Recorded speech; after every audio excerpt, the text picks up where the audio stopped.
साली और जीजा की सत्य घटना। रात के 12 बज रहे थे। अनिल और उसकी पत्नी शोभा गहरी नींद में सोए हुए थे। तभी अनिल को ऐसा महसूस हुआ जैसे कोई उससे हिला रहा हो। उसने झटके से आंखों खोली तो देखा कि शोभा दर्द से कराह रही थी। वह बोली, उठो ना, देखो मेरे पेट में बहुत दर्द हो रहा है। अनिल तुरंत उठ बैठा। पत्नी के माथे पर पसीने की बूंदें और उसकी बिगड़ती हालत देखकर वह बेचैन हो उठा।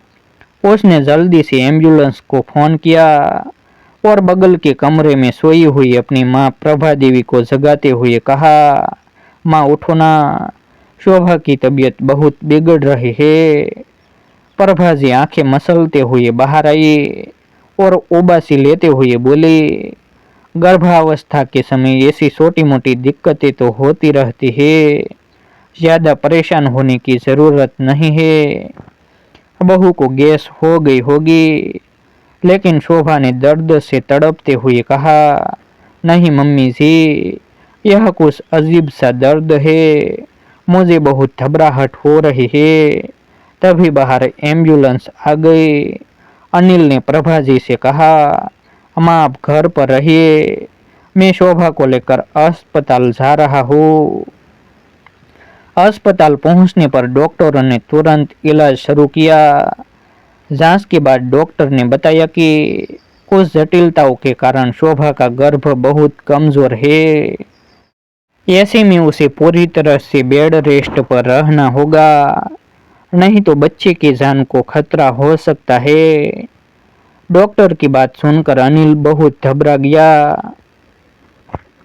7 साल की शादी के बाद कई इलाजों के बाद अब जाकर उन्हें माता पिता बनने का सौभाग्य मिला था।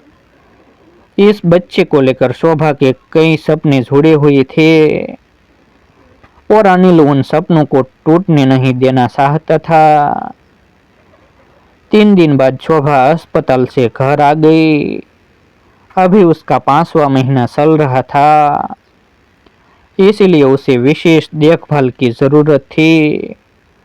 घर में अनिल की माँ और एक काम वाली बाई थी जो पूरा समय नहीं दे सकती थी, और प्रभा देवी खुद अपने घुटनों के दर्द से परेशान रहती थी। शोभा मायके भी नहीं जा सकती थी। ऐसे में अनिल ने शोभा की माँ से बात की। उन्होंने कहा, मैं नहीं आ पाऊंगी बेटा, लेकिन मैं अपनी छोटी बेटी शालिनी को भेज देती हूँ, वह मदद कर लेगी। अनिल ने धन्यवाद कहते हुए सहमति दे दी। शालिनी जो लगभग 20 वर्ष की हंसमुखी और सुलबुली स्वभाव की लड़की थी, यह सुनकर खुश हो गई कि उसे दीदी और जीजा जी के साथ रहने का मौका मिलेगा। जैसे ही वह घर पहुंची, उसने आते ही पूरे घर और दीदी की देखभाल की सारी जिम्मेदारियां संभाल ली। पहले अनिल जब ऑफिस चला जाता तो शोभा अकेली रह जाती थी, लेकिन अब शालिनी की वजह से उसे बहुत अच्छा लगने लगा था। घर का माहौल खुशगार हो गया, सब कुछ ठीक चल रहा था। लेकिन प्रभा देवी जब भी शालिनी को मोबाइल चलाते हुए देखती तो चिढ़ जाती। उन्हें लगता कि वह काम करने नहीं, आराम करने आई है। वे जब भी शालिनी को बैठा देखती, कोई न कोई काम बताकर उसे उठा देती। शालिनी उनकी इस सोच को समझ नहीं पाती थी, लेकिन वह सहज होकर सारा काम करती रहती। एक दिन दोपहर के खाने के बाद शोभा आराम कर रही थी और प्रभा देवी भी अपने कमरे में थी। शालिनी आज थोड़ी थकी हुई थी, इसीलिए रसोई साफ किए बिना ही अपने कमरे में लेट गई और मोबाइल पर सहेलियों से चैट करने लगी। इसी बीच प्रभा जी रसोई में पानी पीने आई। रसोई गंदी देखकर उनका गुस्सा फूट पड़ा। जब उन्होंने देखा कि शालिनी कमरे में आराम से लेटी हुई है तो भड़क कर बोली, शालिनी, तुम यहाँ आराम से पड़ी हो और रसोई देखो कितनी गंदी पड़ी है। अगर कोई जिम्मेदारी उठाते हैं तो उसे पूरी ईमानदारी से निभाना चाहिए। तुम तो काम करने आई हो ना, ये कोई मजे करने की जगह है। शालिनी सबका गई। उसने तुरंत मोबाइल बिस्तर पर रखा और रसोई की ओर बढ़ गई।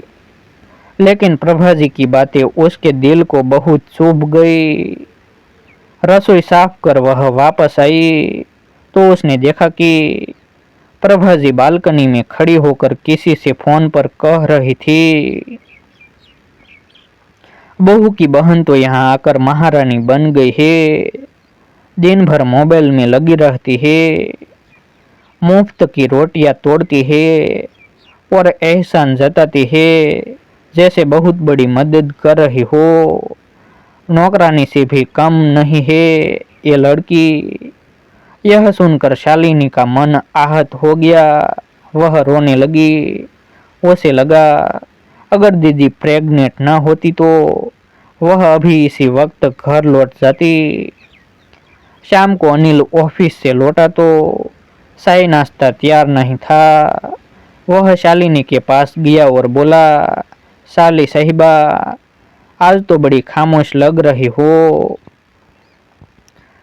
शालिनी ने गंभीर स्वर में कहा, जीजा जी, आज मजाक का मूड नहीं है। पहले चलिए आंटी जी से बात करनी है, आपके सामने ही। अनिल कुछ समझ नहीं पाया, लेकिन उसके चेहरे की गंभीरता देखकर वह उसके साथ मां के कमरे में गया। शालिनी ने प्रभा जी से सीधा सवाल किया, आंटी जी, क्या मेरे यहाँ रहने से आपको कोई परेशानी है? प्रभा जी सकपका गई, नहीं बेटा, ऐसी बात क्यों कर रही हो? शालिनी ने रोते हुए कहा, आपने आज दोपहर फोन पर जो कहा वो मैंने सब सुन लिया था।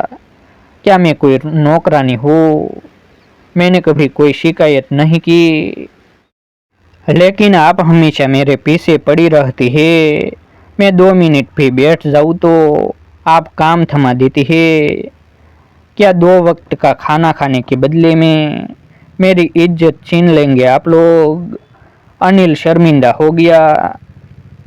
उसने शालिनी से माफ़ी मांगी और कहा, मैं माँ से बात करूँगा, तुम शांत हो जाओ। शालिनी रसोई में चली गई। डिनर के बाद अनिल शालिनी से मिलने छत पर गया। शालिनी आसमान के तारों को देखती हुई खड़ी थी। अनिल ने कहा, शालिनी, जो हुआ वो गलत था, माँ को मैंने समझा दिया है, अब वह वैसा व्यवहार नहीं करेगी। लेकिन मेरी तुमसे विनती है कि तुम ये बात अपने मायके मत बताना, माँ की इज्जत का सवाल है। शालिनी ने कुछ देर सोच कर कहा, ठीक है जीजा जी, मैं किसी से कुछ नहीं कहूँगी, क्योंकि दीदी को इसी घर में रहना है। उस दिन के बाद से प्रभा जी ने शालिनी के साथ कभी दुर्व्यवहार नहीं किया। शोभा ने एक प्यारी सी बेटी को जन्म दिया। शालिनी हर कदम पर उसके साथ रही। प्रभा जी मन ही मन शर्मिंदा थी, क्योंकि शालिनी ने उन्हें कभी उनके व्यवहार के लिए ताना नहीं मारा, बल्कि अपने कर्मों से सभी का दिल जीत लिया। मित्रों, बहुत बार ऐसा होता है कि कोई रिश्तेदार हमारे कठिन समय में मदद के लिए आता है, लेकिन हम उन्हें नौकर की तरह समझने लगते हैं। यह बहुत ही गलत है। जो लोग मुसीबत में साथ खड़े होते हैं उन्हें सम्मान और आभार मिलना चाहिए, ऐसे ही नए नए प्रेरणादायक वीडियो देखने के लिए हमारे यूट्यूब चैनल सब्सक्राइब करें, वीडियो को लाइक करें और अपने मित्रों के साथ शेयर करें। फिर मिलते हैं एक नई स्टोरी के साथ।